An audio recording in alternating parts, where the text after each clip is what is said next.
শুরু করছি চলো না এই রূপকথা গল্পের পর্ব ১।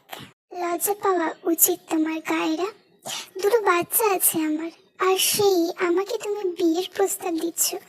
বজ্রের মতো তিক্ত কণ্ঠে কথা ছুড়ে দিলেন মাওলানা ভাসানী, বিজ্ঞান ও প্রযুক্তি বিশ্ববিদ্যালয়ের প্রফেসর কৃষাণ শেখ। ৭ বছরের শিক্ষক জীবনে বহু ঝড়ঝাপটা এসেছে তার, বহু কঠিন মুহূর্ত সামাল দিয়েছে তিনি, কিন্তু এভাবে নিজের অস্বস্তিকে ক্ষুদ্র মনে হওয়ার অভিজ্ঞতা এই প্রথম। সামনে দাঁড়িয়ে থাকা মেয়েটির দিকে তাকিয়ে অগ্নি দৃষ্টিতে তাকালো কৃষাণ। চোখে যেন আগুন টকবক করছে, আর ওইদিকে মেয়েটি গালে হাত চেপে ধরে নিথর হয়ে দাঁড়িয়েছে। কৃষাণের শক্ত হাতের থাপ্পড়ে গালের নিচটা জ্বলে পড়ে যাচ্ছে, মুহূর্তে লাল হয়ে উঠেছে ফর্সা গালখানা। এমন অপমান, চোখ দুটো ভিজে উঠলেও মাথা নত হলো না তার, বরং গাল থেকে হাত সরিয়ে সরাসরি তাকালো বাদামের চোখ দুটোই। তার একটু সংকোচ হচ্ছিল বটে বিয়ের প্রস্তাবটা দিতে, কিন্তু মনের ওপর আর কোনো কথাই শোনেনি। তার দৃষ্টিতে দৃঢ়তা, অবিচল সাহস স্পষ্ট। পরক্ষণে এক ছিলতে মলিন হেসে অদ্ভুত আত্মবিশ্বাসী হয়ে মেয়েটি বলল, লজ্জা জানো কি বলেছি? আপনার বয়স নিয়ে কোনো কালেই আমার সমস্যা ছিল না, আর আমি নির্লজ্জ নই, যথেষ্ট ভদ্র একটি মেয়ে, তাই প্রেমের নয় সোজা বিয়ের প্রস্তাব দিয়েছি। আমি কোনো ভুল করিনি। মেয়েটি এমন শক্ত আত্মবিশ্বাসী কণ্ঠে অবাক না হয়ে পারল না পিয়াসী। কঠোর দুটো চোখ ছোট হয়ে এলো পিয়াসানের, গলা আরো কঠিন, আরো ভারী হয়ে উঠল। আমার দুটো বাচ্চা আছে, জানো না তুমি? তারপরও এমন কথা মানে মুখে আনলে কিভাবে কায়রা? কায়রা আবারও হেসে উঠল। বিরোধে দাঁড়িয়ে থাকা এই হাসি তলোয়ারের মতন ধারালো। কায়রার হাসিটা একদম নির্মম, নির্ভীক, বেপরোয়া হাসি। জন্ম থেকেই তার ভেতরে ভয় ডর নামের কোনো বীজ বোনা হয়নি। মেয়েটা এরকম সাহস নিয়ে জন্মেছে বলা যায়। এটা প্রকাশ পাচ্ছে তার রক্ত দৃষ্টিতে। তাই তো আজ এমন দুঃসাহসিক পদক্ষেপ নিতে তার একটু দ্বিধা হলো না। নিজের বয়সের দ্বিগুণ বেশি বড় লোক একজন লোককে বিয়ের প্রস্তাব দেওয়া, এইটা সাধারণত কেউ হুট করে ভাবতেও পারবে না। আর দ্বিগুণও নয়, ঠিক 15 বছরের পার্থক্য। খুব তো বেশি নয়, যদিও সাধারণ মানুষের চোখে এই পার্থক্য ঢের বেশি। কিন্তু কায়রা, সে কখনো সাধারণ ছিল না, আর হবেও না, কারণ সে যেন তেন মেয়ে নয়। এমপি কায়রা ভূত তাজ ওয়ান খানের একমাত্র বোন কায়রা তাজলিল খান। তার পরিচয়ে জড়িয়ে আছে প্রভাব, দৃঢ়তা, আর চারপাশ কাঁপিয়ে দেওয়া মতো ক্ষমতা। রাজনীতির উঠানে বড় হওয়া মেয়েটা সাধারণত নরম হয় না। কায়রা তো আরো ব্যতিক্রম। তার চোখে ভয় নেই, ভাষার সংকোচ নেই, সিদ্ধান্তে এক ফোঁটাও দ্বিধা নেই। এমন পরিবারে জন্মালে সাহস তো থাকবেই, আর কায়রার মধ্যে সে সাহসটা বরাবরই একটু বাড়তি, যার উপর কেউ লাগাম টানতে পারে না, যার উপর কোনো নিষেধ বারণ চলে না। আজও তাই হলো। পিছনের চোখের রাগ, বজ্র কণ্ঠ, তিরস্কার কিছুই তাকে স্তম্ভিত করতে পারল না, বরং তার নিজের ঠোঁটের হাসিটাই আরো ধারালো হয়ে উঠল।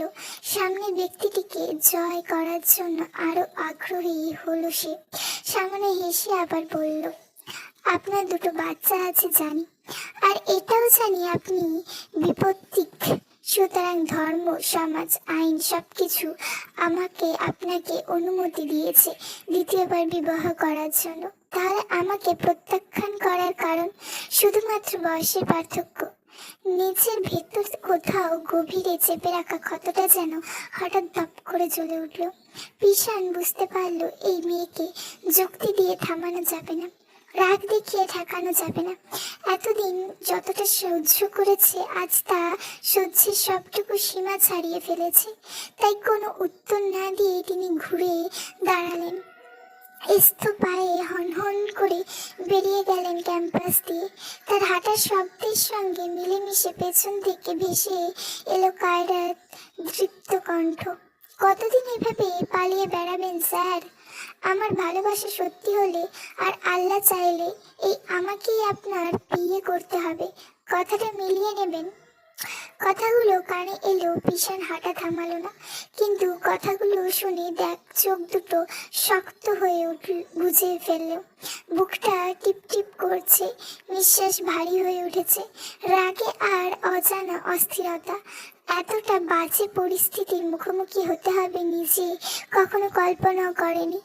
একা দাঁড়িয়ে থাকা কায়রা দূর থেকে তাকিয়ে রইল। মানুষটা যাওয়ার পানে, চোখের কোণে জল চিকচিক করলো, ঠোঁটের কোণে ছিল এক অবিচল প্রতিজ্ঞার রেখা। প্রতিজ্ঞা হলো নিজের ভালোবাসার মানুষকে জয় করার। এমন ভাবনার মাঝে পেছন থেকে তড়াক করে এগিয়ে এসে দীপ্তি কায়রার হাত টেনে ধরল। কায়রার সবচেয়ে ঘনিষ্ঠ বান্ধবী, তার কণ্ঠে অসহায়তার সুর। বলেছিলাম যাস না, শুনলি না তো আমার কথা? স্যার কোনোদিন তোকে মেনে নেবে না। এত পাগলামি করিস না কায়রা, বাদ দে। আর পারছি না তোকে সামলাতে। কায়রার মুখ ঘুরিয়ে তাকালো, চোখের কোণে জমে থাকা জলটুকু ডান হাতের বুড়ো আঙুল দিয়ে মুছে নিল খুব আলতো করে। তারপর এক চিলটে হাসি বুলিয়ে পড়ল। ভালোবাসা একটু পাগলামি থাকতে হয় দীপু, এই পাগলামিগুলোই তো সুখ দেয়। করি না একটু পাগলামি, এতে যদি মানুষটাকে পেয়ে যাই ক্ষতি কি? দীপ্তি দীর্ঘশ্বাস ফেলল। হঠাৎ ক্লান্ত সে মেয়েটাকে বোঝাতে বোঝাতে 3টা বছর ধরে মেয়েটার পাগলামি দেখছে। আর কত, তবুও বলল, মরিচিকার পেছনে ছুটে চলছিস কায়রা, এসব হাওয়া নয়। কায়রা মৃদু স্বরে বলল, উফ, মরিচিকা নয়, দীর্ঘদিনের কষ্ট অনুভূতি মাটি চাপা দেওয়া। আমাকে শুধু একটু খুঁজে এই সুপ্ত অনুভূতিটাকে জাগাতে হবে। কঠিন তবে অসম্ভব নয়। দীপ্তি কায়রার হাত ধরে বলল, চল এবার ক্লাসে যাই অন্তত।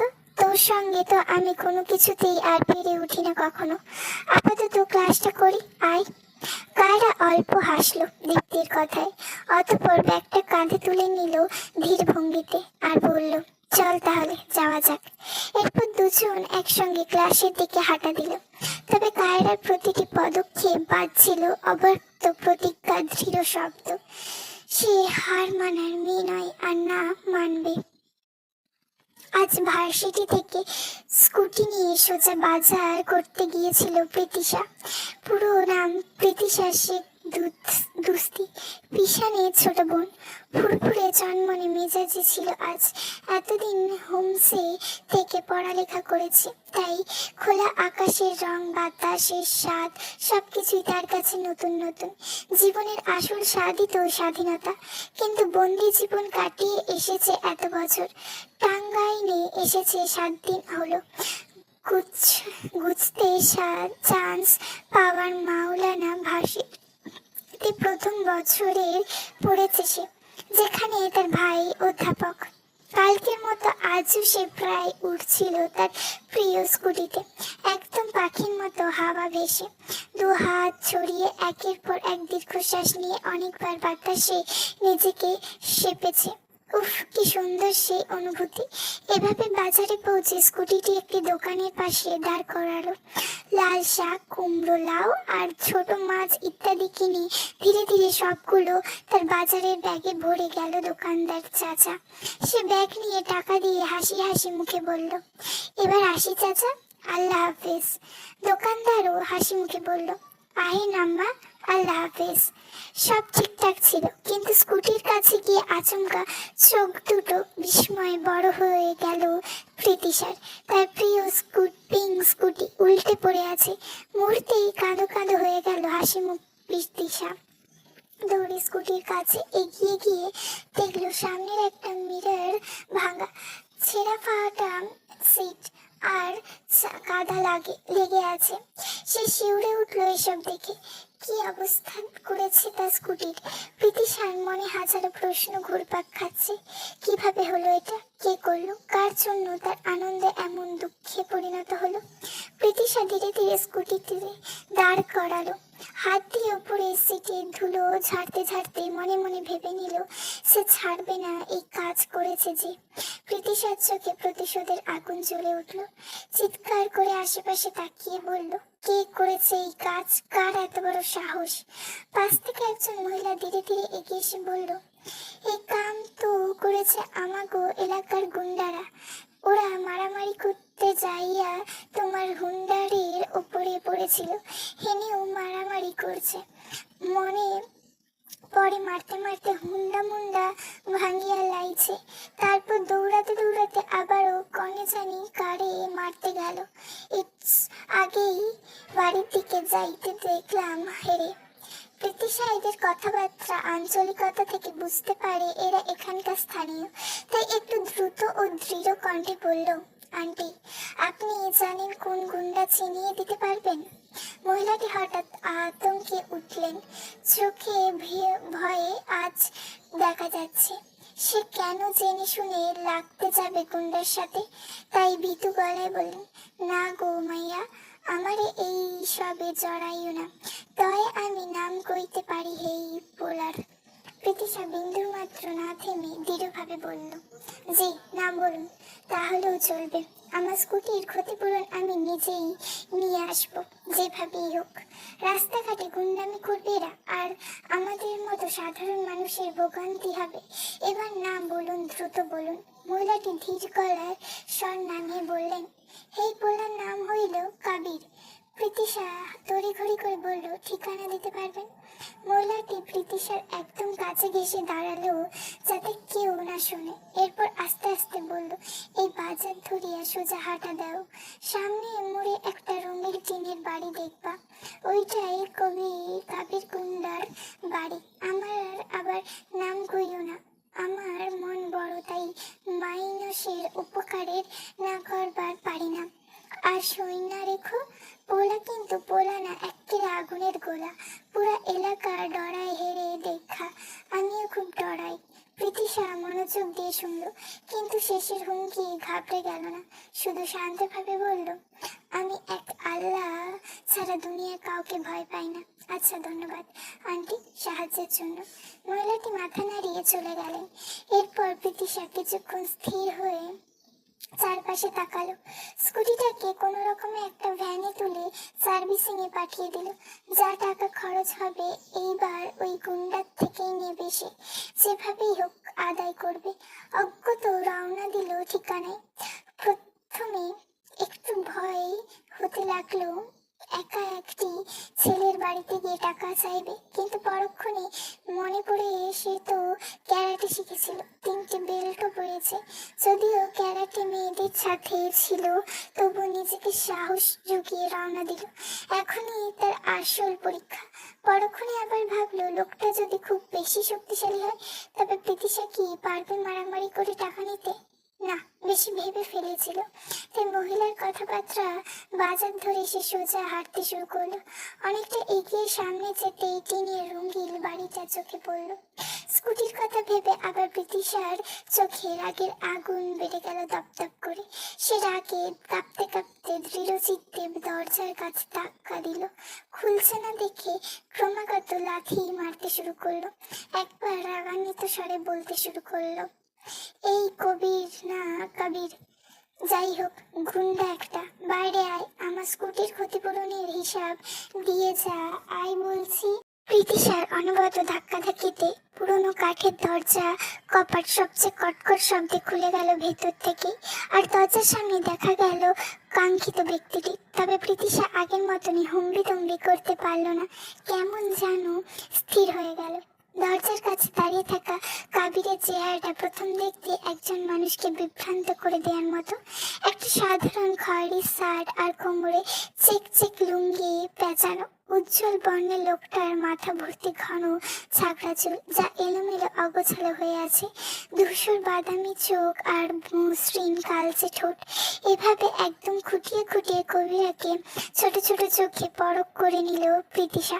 কিন্তু আশ্চর্যের কথা, এখন এই লোকটাকে ওই মহিলার কথা মতো তথাকথিত গুন্ডা গুন্ডা লাগছে না। প্রীতিশা ভেবেছিল প্যান্ট মনটা টাকলা কোনো গুন্ডা হবে হয়তো, কিন্তু এত জোয়ান গুন্ডা, বয়সী বা কত হবে? এই 27-28 আশ্চর্যের বিষয়, নিজের এমন অদ্ভুত ভাবনায় নিজের গুলিয়ে ফেললো সবকিছু। তবে কি ভুল ঠিকানায় চলে এসেছে? অন্য বাড়িতে এসে পড়লো না তো? ভাবনায় ঘোর ভাঙলো কাবিরের চটাস চটাস তড়ির শব্দে। মেয়েটার মুখের সামনে হাত তুলে কাবির কটকট চোখে তাকিয়ে গলা খাকারি দিয়ে বলল, ওই কেরা?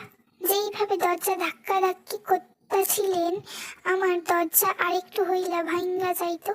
তখনও জরিমানা দিতে পারতেন। কি সমস্যা কন? আমার বাড়িতে কেন? আমি তো আপনারে চিন্তাও না, জীবনে দেখছি বলিয়া মনে পড়ছে না। কাহিনী কি? প্রীতিশা হাত তুলে থামিয়ে দিল। আরে থামুন, এত প্রশ্ন একসাথে, নিজের সব একা একা বলে যাচ্ছেন, আমাকে বলার সুযোগ অবধি দিচ্ছেন না। কাবির বিরক্ত দৃষ্টিতে তাকিয়ে বলল, আচ্ছা কন। খানির বিভ্রান্তি দৃষ্টিতে প্রীতিশা জিজ্ঞেস করে, আপনার নাম কি কাবির? কাবির ঠোঁট বাঁকিয়ে বলল, আমার বাড়িতে আইসা আমার এই জিজ্ঞাস আমি কাবির নাকি, হাসালেই বেরি। প্রীতিশা চোখ উল্টে সামলে নিলে হঠাৎ আগের রূপে ফিরল। আপনি মারামারি করতে গিয়ে আমার শখের স্কুটি ভেঙে ফেলেছেন, তার ক্ষতিপূরণ কি এবার? কাবির ভ্রু কুচকালো। ওহ, তাহলে ওই হোন্ডা আপনার আসছিল? হোন্ডা না, স্কুটি। সরল মনে ভুল শুধরে দিল প্রীতিশা।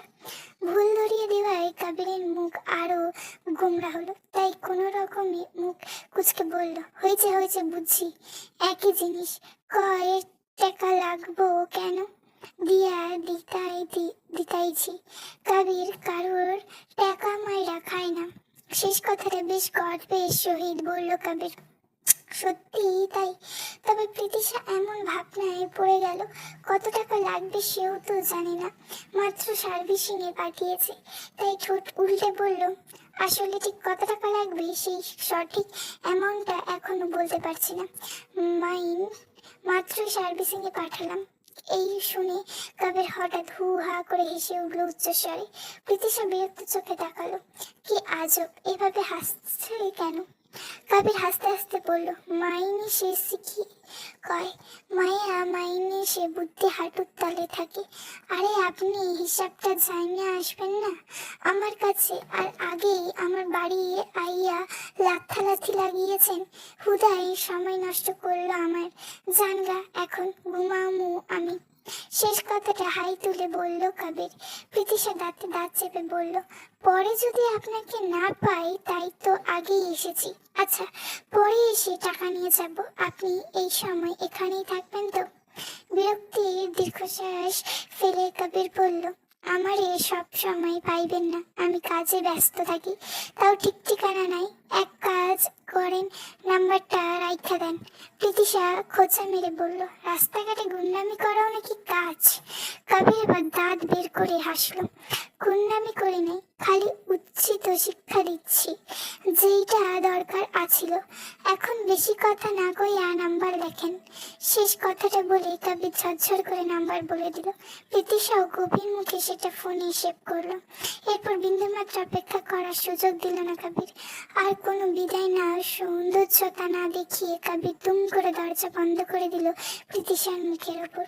শুধু দরজা বন্ধ করার আগে বলল, tata, good night, not see you. Pritisha চুপচাপ দাঁড়িয়ে রইল কিছুক্ষণ বিস্মিত দৃষ্টিতে। এটা বুঝলো কবির নামক লোকটা অন্তত রুট, তেরা, অভদ্র, একটু বুনো সার টাইপ। তবে আর যাই হোক, ভয়ঙ্কর কোনো গুন্ডা নয়। পরক্ষণে মুখ পাকিয়ে নিজেই বেরিয়ে এলো সেখান থেকে। তার কাজ হলো পাওনা আদায়, আর কিছু নয়। এরপর গম্ভীর শ্বাস ফেলে সে হাঁটতে লাগলো বাজারের দিকে। এবার রিস্কায় উঠে সোজা বাড়ি ফেরার জন্য পথ ধরল। মাথার ওপর সূর্যের রোদ চিকচিক করছে এখন। ক্লান্ত ভঙ্গিমায় হাত ঘড়িতে সময় দেখে নিল, বাজে 12:30। ঘড়ির কাঁটা ঠিক 12:50 ছুতেই প্রীতিশার গাড়ি এসে নামে প্রতিদিনের মতো। দূর থেকে ছুটে আসে ছোট্ট বিভান, স্কুল ব্যাগ দুলছে চোখে তীব্র উচ্ছ্বাসের ঝিলিক। কৃষাণের ছোট ছেলের নাম প্রিভান বর্তমানে ক্লাস 5-এ পড়ছে। ছুটি হলে বরাবরের মতন বাবাকে দেখে ছুটে এলো চলে আসা তার অভ্যাস, যার আজও ব্যতিক্রম হলো না। বিষণ্ণ হাসি মুখে ছেলেকে আঁকড়ে নেয়, বুকে জড়িয়ে নেয় আর সাথে ছেলেকে নিয়ে খুনসুটি করতে থাকে। প্রিভান হেসে বলে, পাপা তুমি এত পাঞ্চুয়াল কিভাবে? সব সময় তোমাকে এসেই পাই, একদিনও লেট হয় না। হিরণদের মতন একদম। হাসি মাখা মুখে ছেলেকে গাড়িতে নিজের পাশে বসিয়ে সিট বেল্ট লাগাতে লাগাতে পিশান বলল, পাপাদের পাঞ্চুয়ালি হতেই হয় প্রিন্স, তাদের সব দিক হিরোদের মতনই সামলাতে হয়। প্রিভান গর্বে ফুলে উঠে বলল, that's why you are my papa, my hero, my idol. আচ্ছা আপুকে ড্রপ করতে হবে কিন্তু আজ, মনে আছে তো? গাড়ির ইঞ্জিন স্টার্ট করেই পিশান জানালো, হ্যাঁ বাবা মনে আছে। আর আজ আমাদের দুজনকে স্ট্রিট দেবে বলেছো তোমার আপু। প্রিন্সকে ড্রপ করে আমার কাছে ডাইনে যাচ্ছি, আর প্রীতিশার জন্য বিরিয়ানি প্যাক করে নেব আমরা। প্রিভান খুশিতে হইচই করে উঠল, ইয়াপ তাড়াতাড়ি চলো পাপা, আমার তো খুব জোর খিদে পেয়ে গেছে। পুলিশ লাইন স্কুলের সামনে পিছনের গাড়ি থামতেই প্রিয়া দ্রুত এসে গাড়িতে উঠে পিছনের সিটে বসে ব্যাগ নামালো। প্রিয়া 10ম শ্রেণীর ছাত্রী। পিছন আবার গাড়ি স্টার্ট দিতে দিতে জিজ্ঞেস করে, আজ স্কুল কেমন কাটলো প্রিন্সেস? প্রিয়া হেলান দিয়ে হেসে বলল, গেট পাপা, তবে আজ একটা কাহিনী হয়েছে জানো? পিছন বলল, কি? প্রিয়া হেসে লুটোপুটি খাচ্ছে যেন, তারপর বলতে শুরু করে, আমার এক ফ্রেন্ড বলেছিল আজ তোর ভাইয়া তো খুব হ্যান্ডসাম। আমি বললাম আমার তো কোনো ভাইয়া নেই, ছোট ভাই আছে। পরেও বলল, তাহলে তো তোকে প্রতিদিন বাসায় কি নিয়েছে? আমি বললাম ওটা তো আমার পাপা। সবাই তো থমকে গেল, আর ওদের মুখটা জাস্ট দেখার মতো ছিল। বিভান নিজেও হেসে ফেলেছে। গাড়ির ভেতর মুহূর্তে হাসির রোদ। বিভান বলেই ফেলে, আমাদের পাপা তো আসলেই হ্যান্ডসাম, কিন্তু তাই বললে পাপাকে আমাদের ভাইয়া বানিয়ে দেবে? So funny.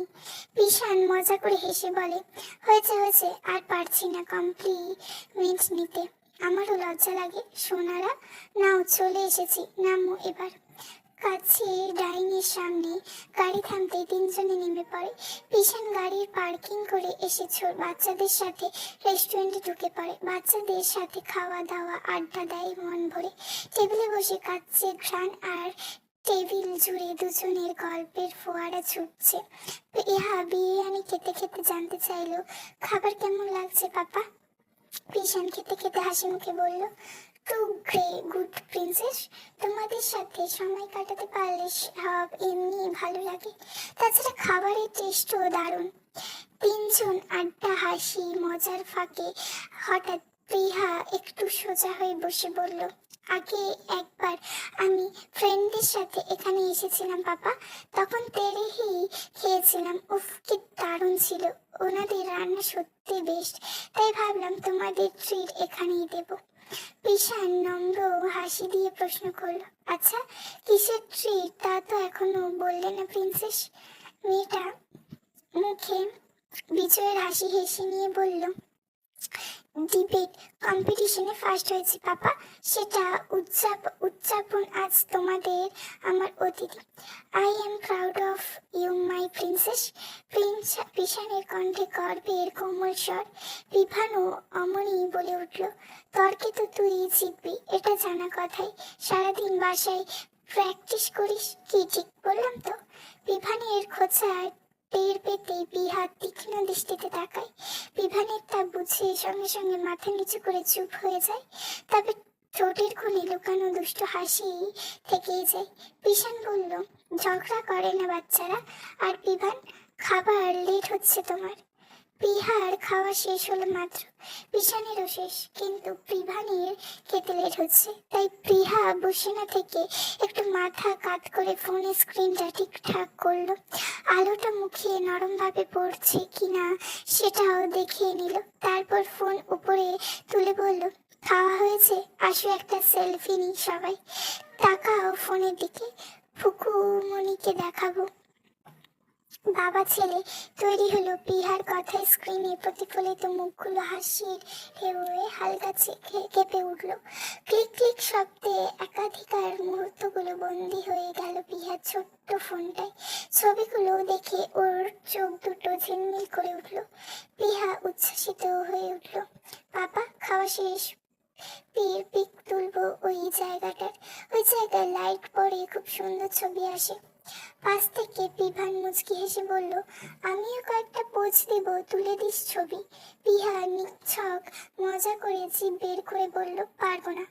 ছেলেটা একটু কাচুমাচু ভাবে বলল, এমন করিস কেন আপু, প্লিজ তুলে দিস না। পিহার চোখ নরম হলো, বলল, আচ্ছা আচ্ছা দেবো।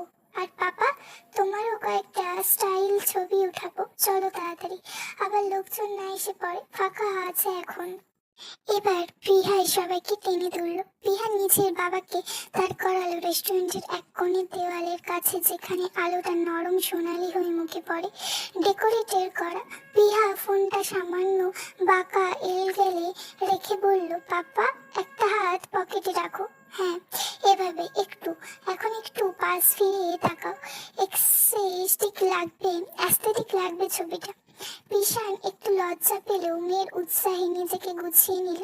বাইরে যতই গম্ভীর হোক না কেন, বাচ্চাদের সাথে খোলামেলা মিশুক প্রকৃতি সে, তাই মেয়ের কথা মতো পোজ নিল। আর পিহাও ছবি উঠাতে থাকে।